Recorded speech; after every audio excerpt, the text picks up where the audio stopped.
I pressed the button on my phone, and every light in the chalet went dead.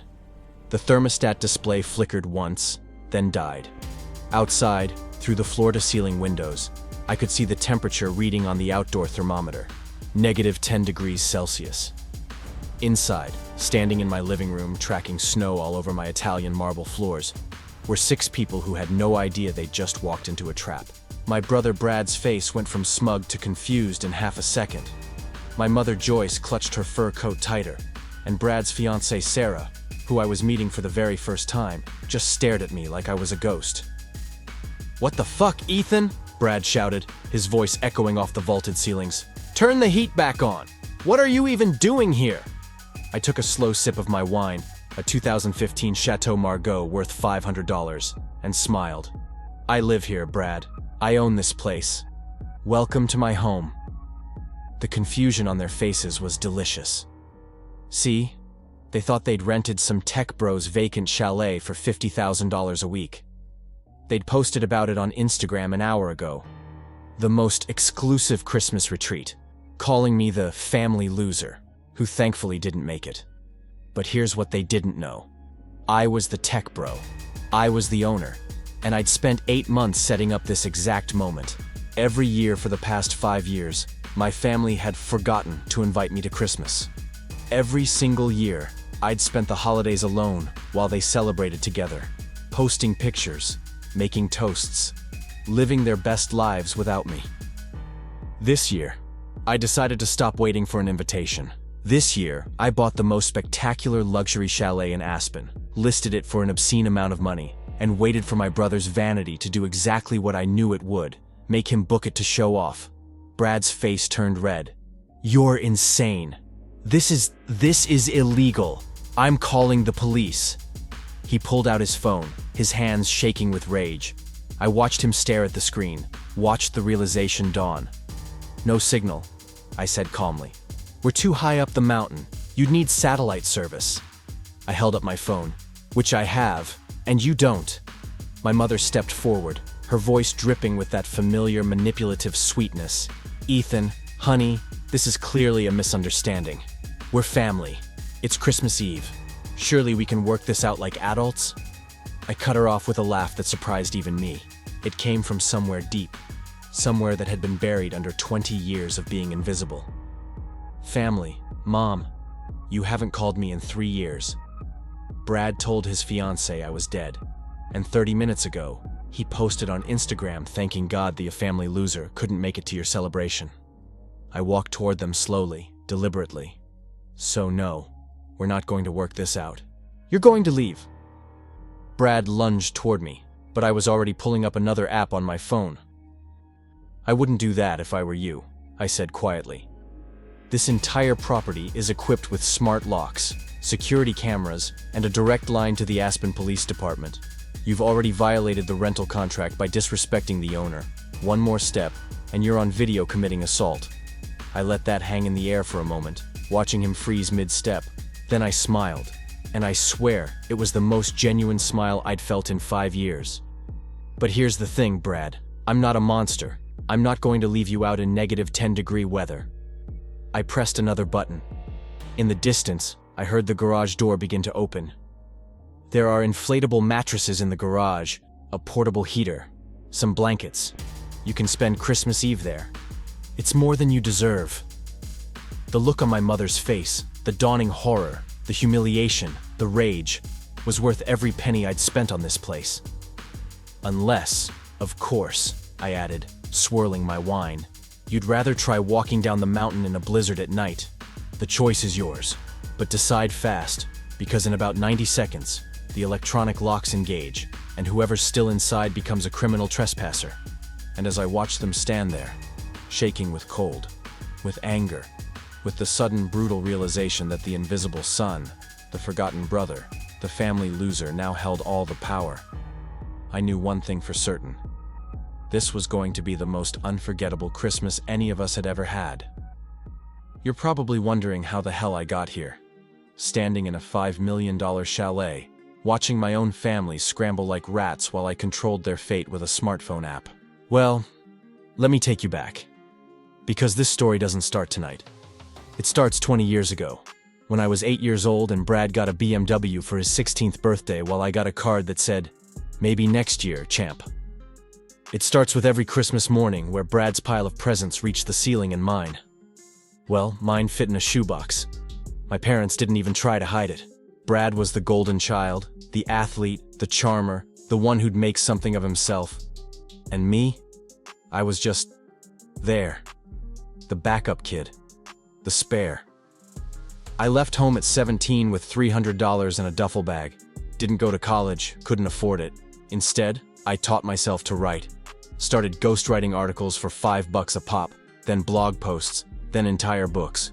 By 23, I was penning bestsellers for CEOs and celebrities who didn't have the talent or time to write their own stories. Nobody knew my name, but my bank account knew theirs. Then came crypto.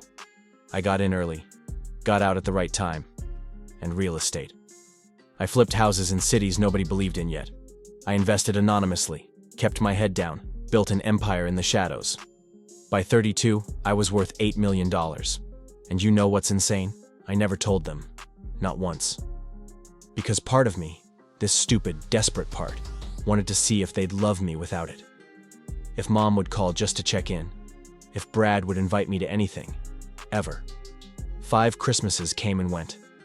5 years of silence. This year was supposed to be different.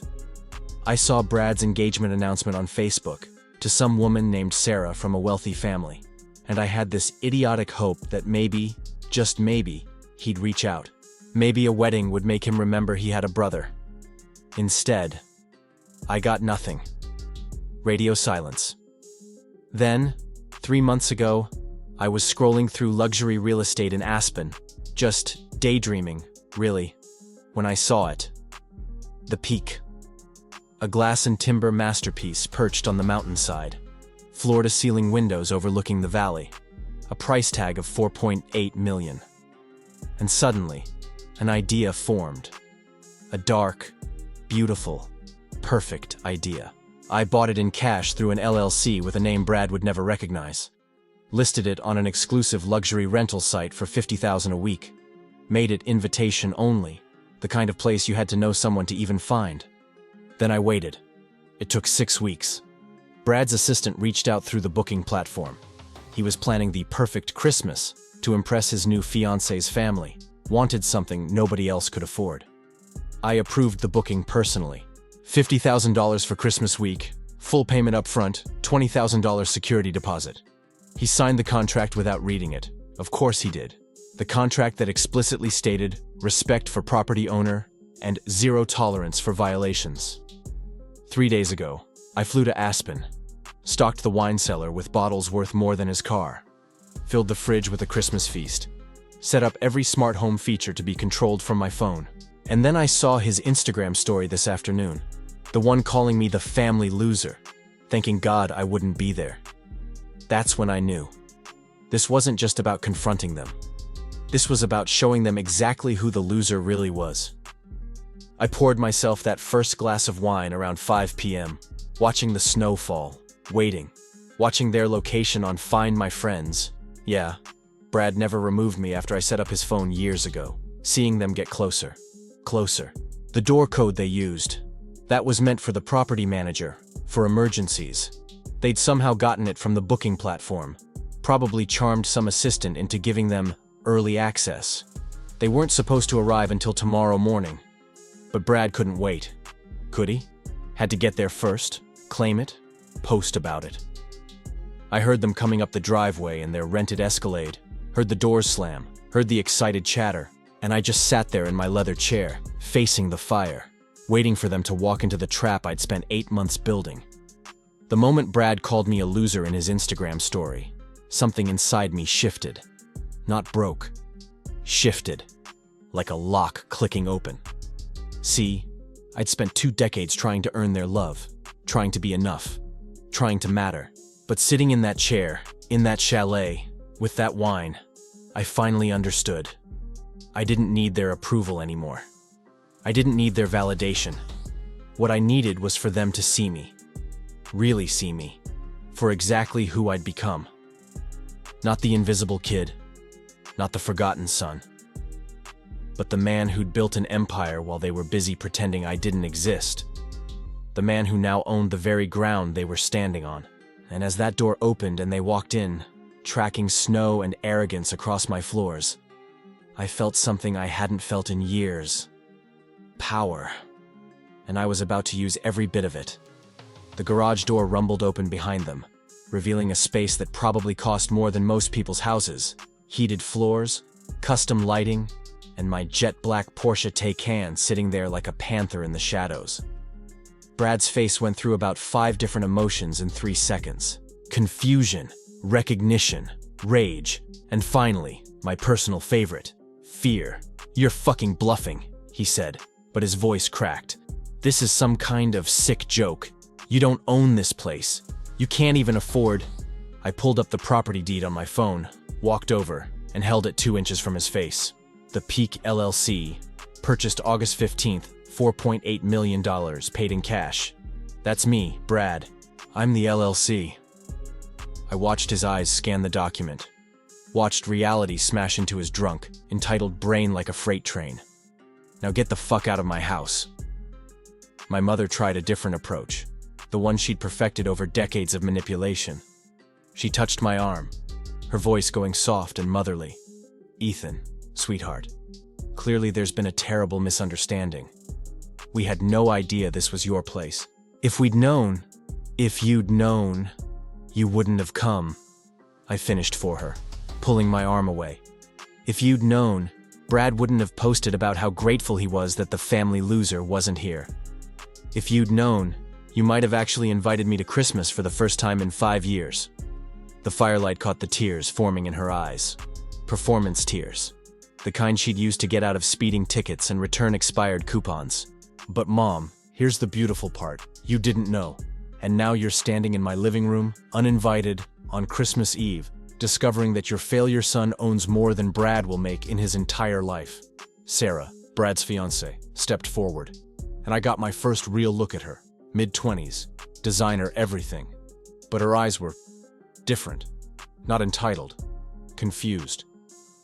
"I'm sorry," she said quietly. "I don't understand what's happening." "Brad, you told me your brother was dead?" I supplied helpfully. "Or was it in prison?" He's told both versions, depending on who's asking. The look she gave Brad could have frozen fire. "Brad told me he was an only child," she whispered. The room went so quiet you could hear the wind howling outside. I almost felt bad for her.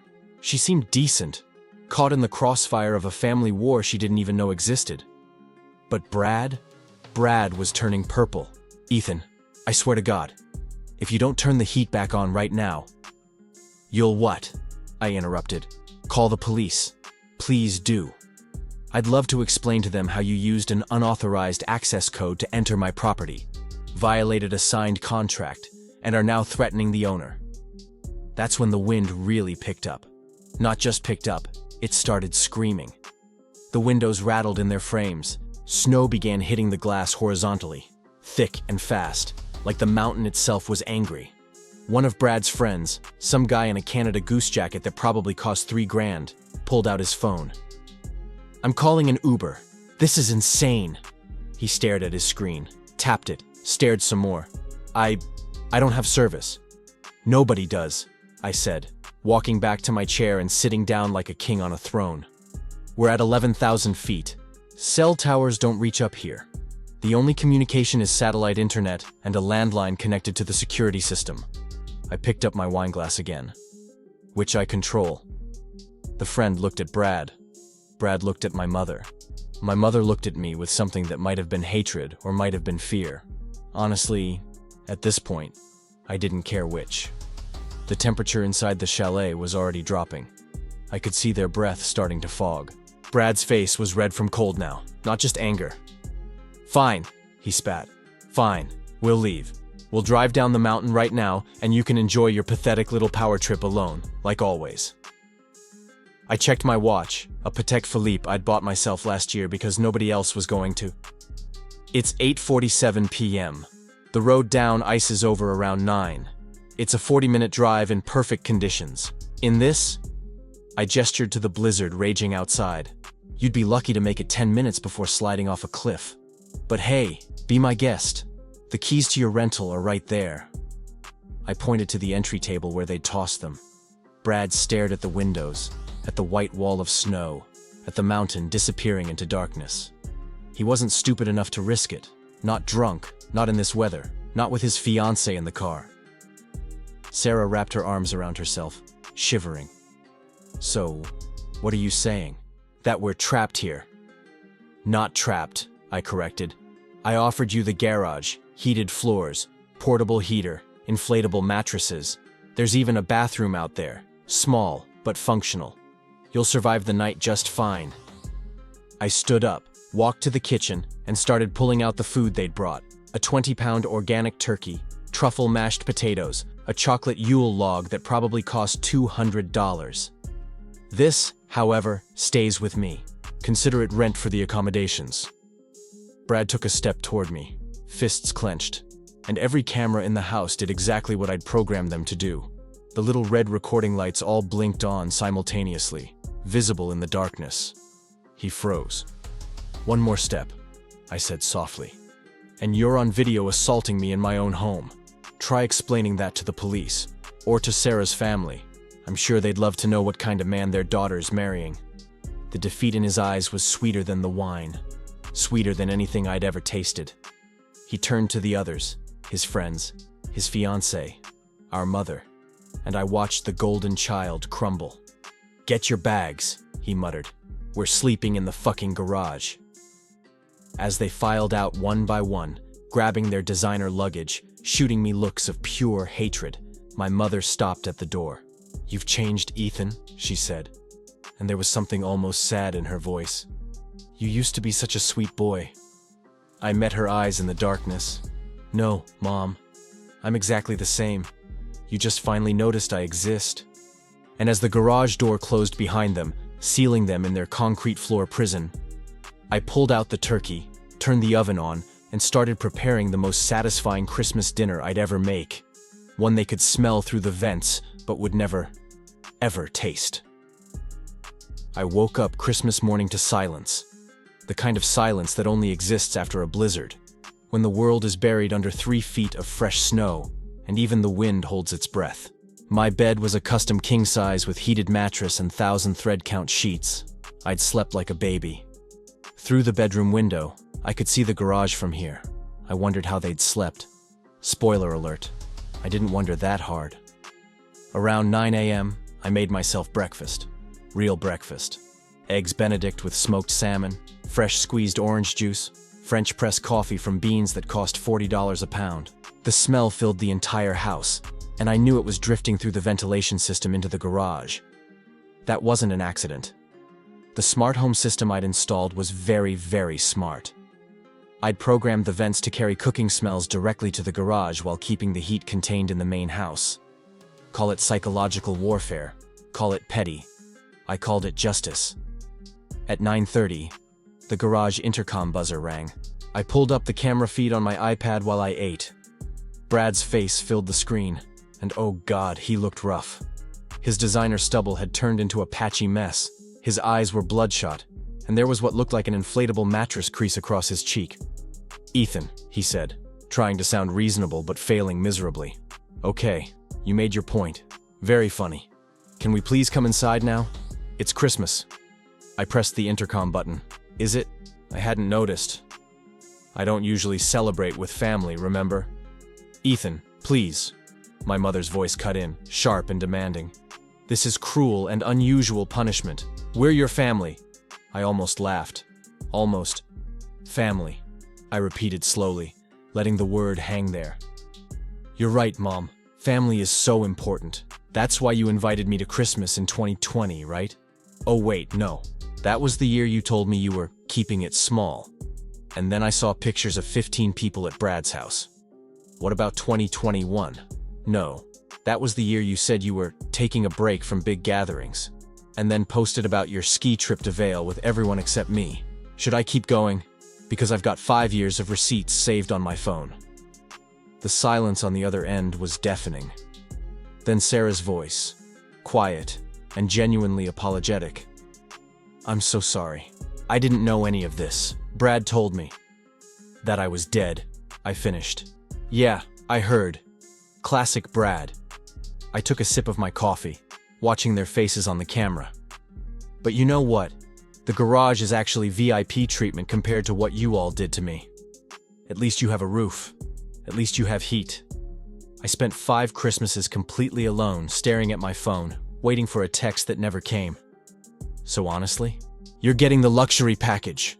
Brad's face went from pleading to furious in half a second. You son of a bitch. When we get out of here. I cut the intercom off mid-threat, set down my iPad, and went back to my breakfast. The eggs were perfect. Outside, the sun was starting to break through the clouds, making the snow sparkle like diamonds. It was shaping up to be a beautiful day. And in the garage, my family was finally learning what it felt like to be the ones left out in the cold. Around noon, my phone buzzed with a notification I'd been waiting for. Bank transfer completed. $20,000 from Bradford Morrison's American Express. Security deposit, forfeited due to contract violations. I smiled, screenshot it, and sent it directly to the garage intercom screen. Merry Christmas, Brad, I said through the speaker. Your gift just arrived. The explosion was immediate. Brad's voice came through so loud the intercom crackled. What the fuck did you just do? I pulled up the rental contract on my iPad. The real one this time. All 47 pages of legally binding terms he'd signed without reading. Section 12, paragraph 4, I said calmly. Unauthorized entry using emergency access codes constitutes a breach of contract. Section 18, paragraph 2. Disrespect toward property owner results in immediate forfeiture of security deposit. You violated both. The $20,000 is mine now. I paused for effect. Well, actually, it's the Colorado Wildlife Foundation's now. I donated it an hour ago. In your name. You just paid my tax deduction, Brad. Thanks for that. The sound that came through the intercom wasn't words. It was pure animal rage.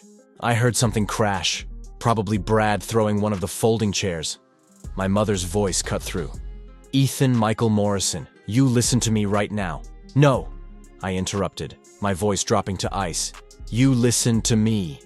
For once in my life, you're going to hear what I have to say, and you're going to sit there and take it. I stood up, walked to the window overlooking the garage. That $20,000. Brad makes that in 4 months at Dad's old company. The job he inherited, not earned. You want to know what I made last year? $3.2 million. From ghostwriting, from investments, from actually working instead of coasting on a legacy I was never part of. You're lying, Brad spat through the speaker. You're full of shit. You live in some shitty apartment and drive a Porsche Taycan, I finished. It's in the garage with you.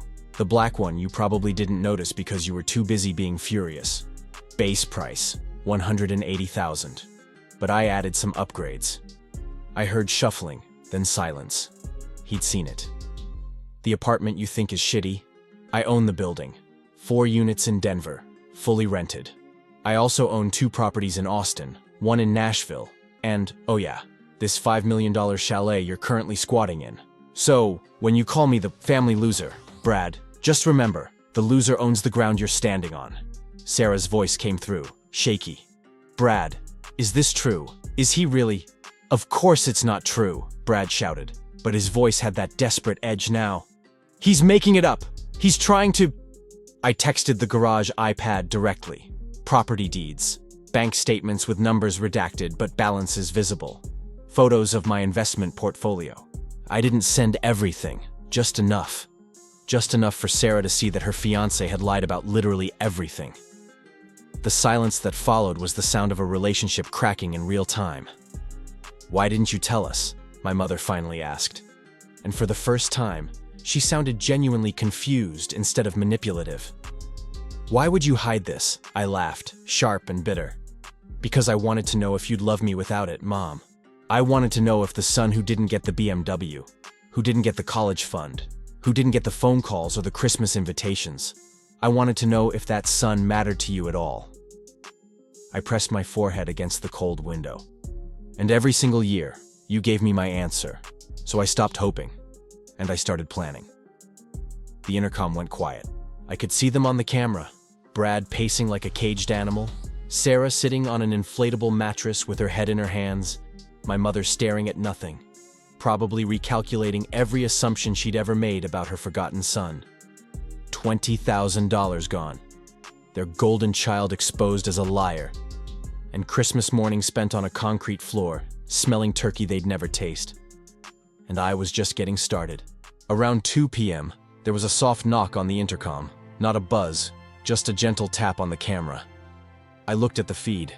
It was Sarah, alone. Her face was blotchy from crying, mascara smudged, but her eyes were clear, determined. "Ethan," she said quietly, "can I please talk to you? Just me. No Brad, no Joyce. Just person to person." I hesitated. This could be a trick. Some manipulation play they'd cooked up. But something in her voice, something genuine, made me press the button. "What do you want, Sarah?" She looked directly into the camera. "I want to apologize. I know that doesn't fix anything, and I know you have zero reason to believe me, but I need you to hear this. I had no idea Brad had a brother. He told me he was an only child. His mom backed up the story. She showed me photo albums with Brad's pictures and just nothing. No you. Like you'd been erased." Her voice cracked. "I'm not asking you to forgive him or her. I'm asking you to let me come inside for 10 minutes. I'm freezing. I'm scared. And I just found out the man I was going to marry is a pathological liar. I don't want to fight. I just want to warm up and think." I stared at the screen for a long moment. In the background, I could see Brad pacing, agitated. He didn't know she was doing this. "If I let you in," I said slowly, "and Brad tries to follow, I'm locking the door with him outside." "Understood." She nodded quickly. "Understood. Thank you." I pressed the button. The interior garage door clicked open, the one leading into a mudroom, not the main house, but still heated. "You have 30 seconds before the door locks again." She slipped through so fast I barely saw her move, and the door sealed shut behind her. Through the camera, I watched Brad realize what happened. His face went nuclear. 5 minutes later, Sarah was sitting at my kitchen island with a mug of hot coffee wrapped in both hands, wearing one of my spare sweatshirts because hers was damp with snow.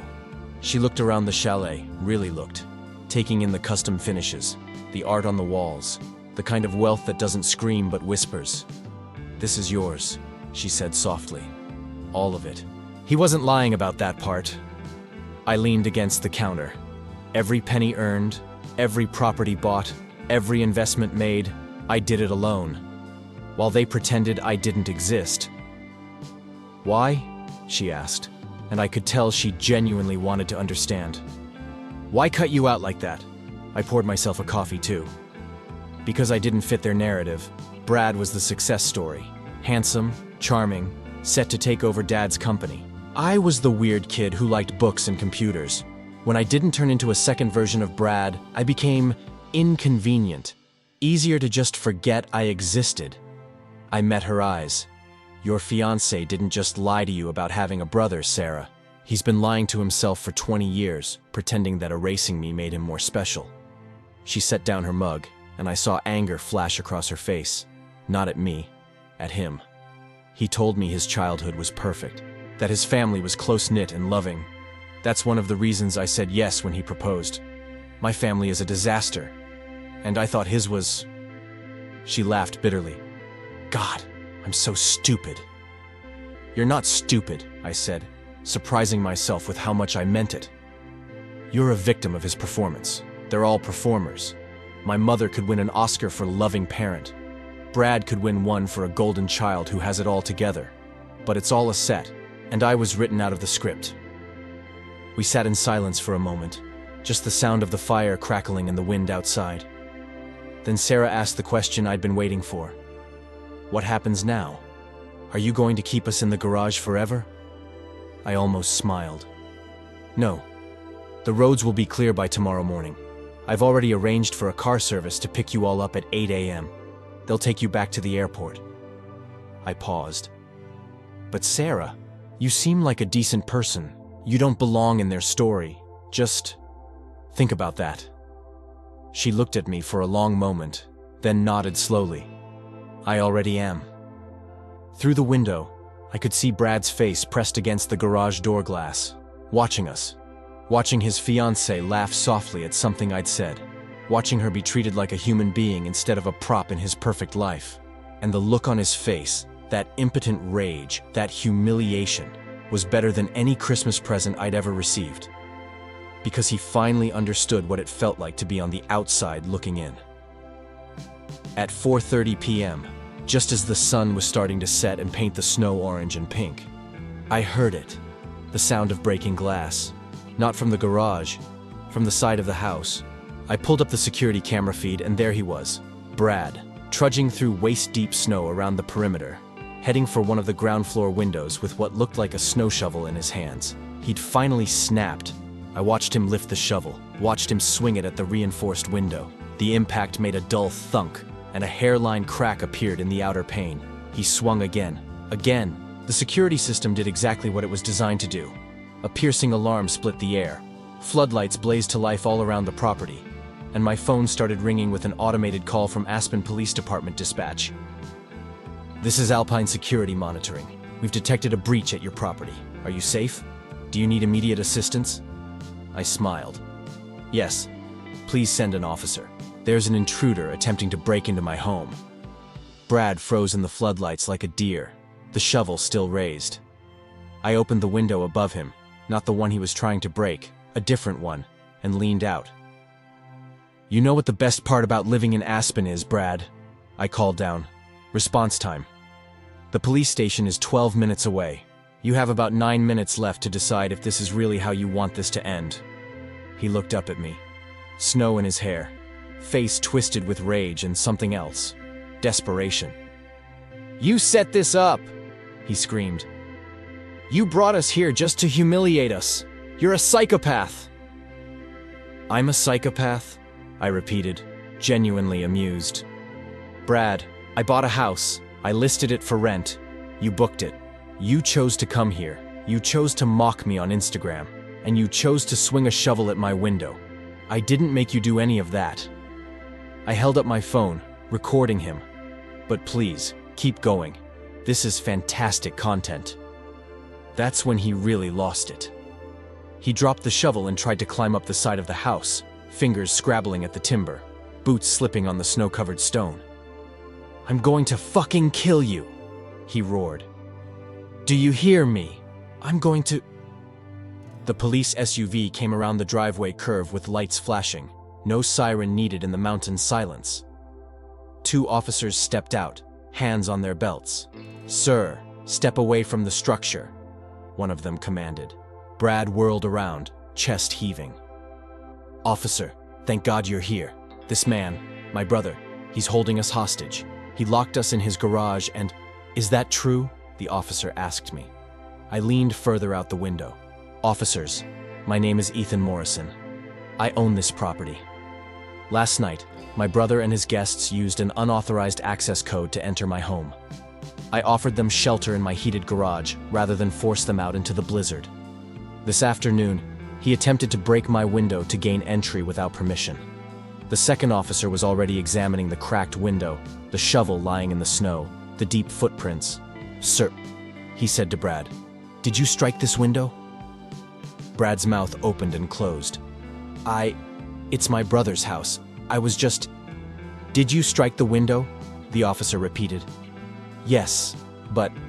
Then you're under arrest for criminal mischief and attempted breaking and entering. The officer pulled out handcuffs. Brad's face went white. No, wait, you don't understand. He's the one who... Turn around, sir.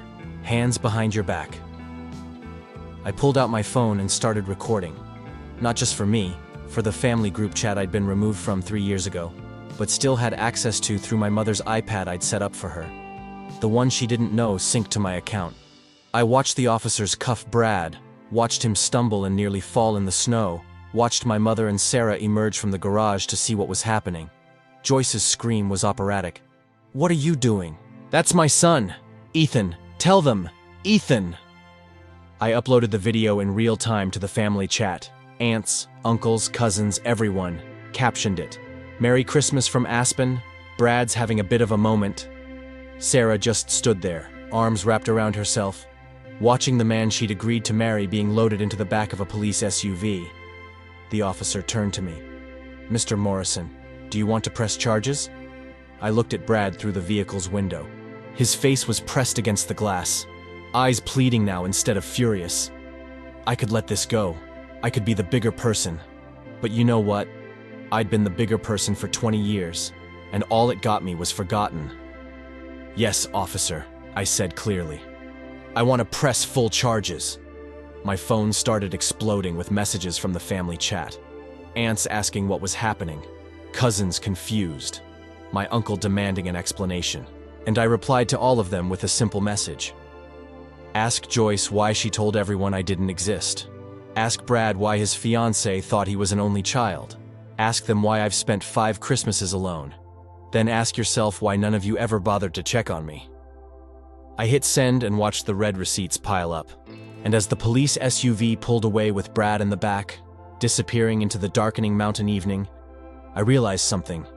The family's golden boy had finally tarnished, and the invisible sun had made damn sure everyone was watching. The house felt different after the police left. Quieter, but not in a peaceful way. More like the silence after a bomb goes off, when everyone's ears are still ringing. I stood at the window watching the taillights disappear down the mountain, and for the first time all day, I felt something weird. Not regret, exactly, just emptiness. Like I'd climbed to the top of Everest only to realize there was nothing up there but cold air and a view of everything I'd left behind. My mother appeared at the garage door window, her face pressed against the glass like a ghost. The intercom buzzed. I almost didn't answer. Almost. "Ethan," her voice came through, and it sounded different now, smaller, older. "Please, can we talk? Just you and me." I looked at her through the camera feed. Really looked. When did she get so old? The lines around her eyes, the gray in her hair she usually dyed. 20 years of pretending I didn't exist had aged her. Or maybe I just never noticed because I was too busy trying to matter. "What's left to say, Mom?" "Everything," she whispered. "There's everything left to say." She paused, and I could see her gathering courage. "You're right. About all of it. We erased you. I erased you. And I've been sitting in this garage for the past hour trying to figure out why. And the truth is..." Her voice cracked. "You scared me, Ethan.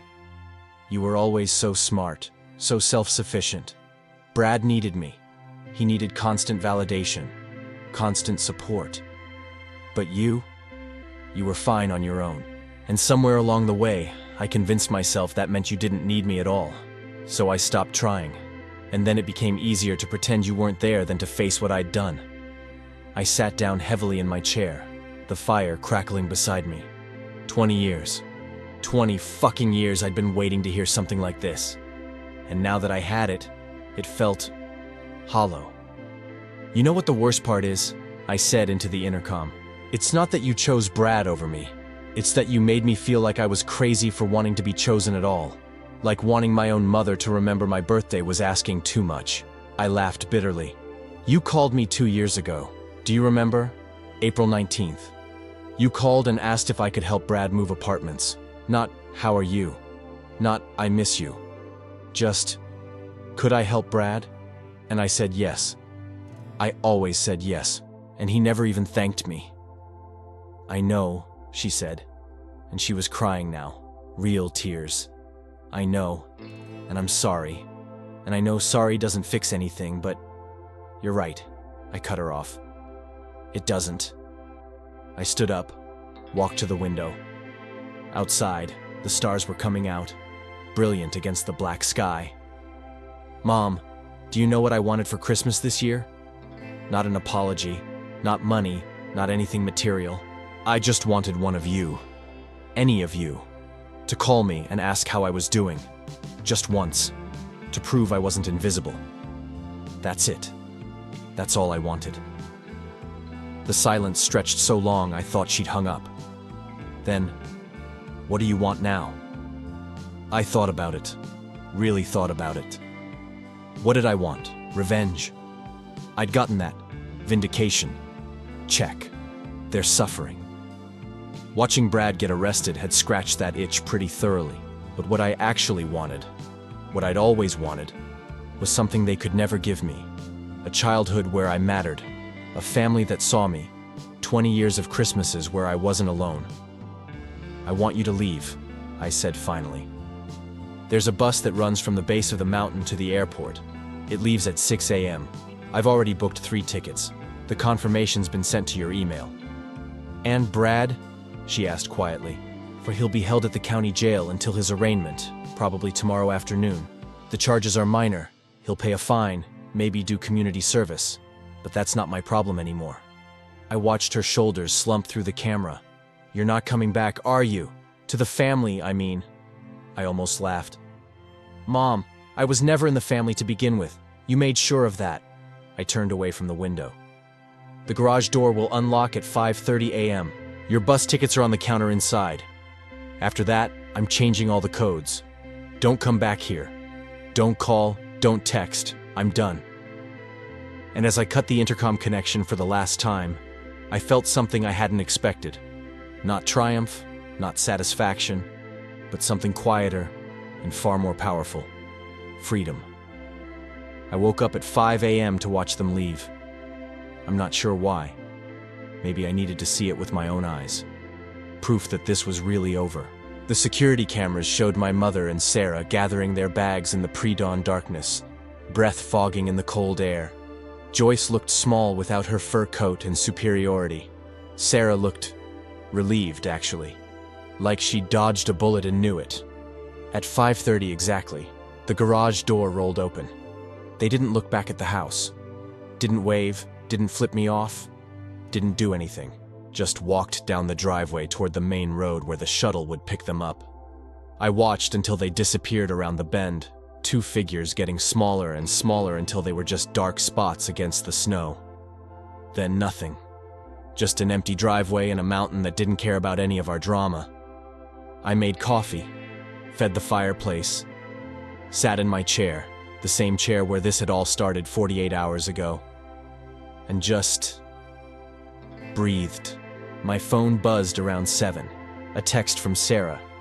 Thank you for the coffee yesterday, and for showing me who Brad really was before I made the biggest mistake of my life. I called off the engagement this morning. I hope you find peace, Ethan. You deserve it. I stared at that message for a long time. Then I typed back, you deserve better than what they were selling. Good luck. She replied with a simple heart emoji, and that was it. The only person in that whole group who treated me like a human being, and she was gone too. Around noon, I did something I hadn't done in years. I went outside just to exist. Not to exercise, not to accomplish anything.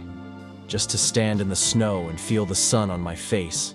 The blizzard had passed, leaving everything crystalline and perfect. The kind of beautiful that makes you understand why people pay millions for mountain property. I built a snowman. An actual fucking snowman, like I was 8 years old again, back before I learned that wanting my family's love was a losing game. I gave him a carrot nose and coal eyes, and when I stepped back to look at him, I started laughing. Just laughing at the absurdity of it all. The revenge, the money, the chalet, the fact that I was 32 years old building a snowman alone on Christmas. That evening, I heard a scratching at the door.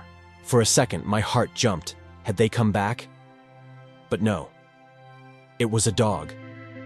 A massive, shaggy Bernese mountain dog, covered in snow, no collar, just sitting there looking at me like we'd known each other forever. Where the hell did you come from? I asked, opening the door wider. He walked right in like he owned the place, shook snow everywhere, and curled up in front of the fireplace. I checked with the local shelter. No one had reported him missing. Asked around town. Nothing. He just appeared. Like the universe decided I'd had enough loneliness for one lifetime. I named him Everest, Ev for short.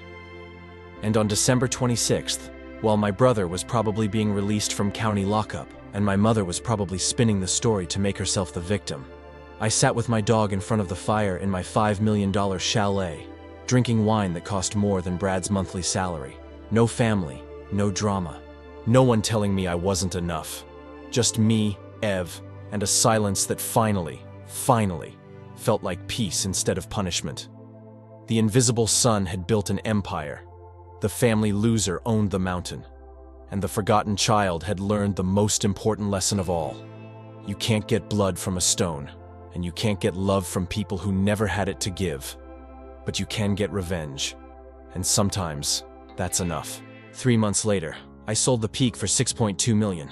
Turns out kicking your toxic family out of a luxury chalet makes for one hell of a story. And the buyers loved the drama. I bought a bigger place further up the mountain, somewhere they'd never find even if they tried.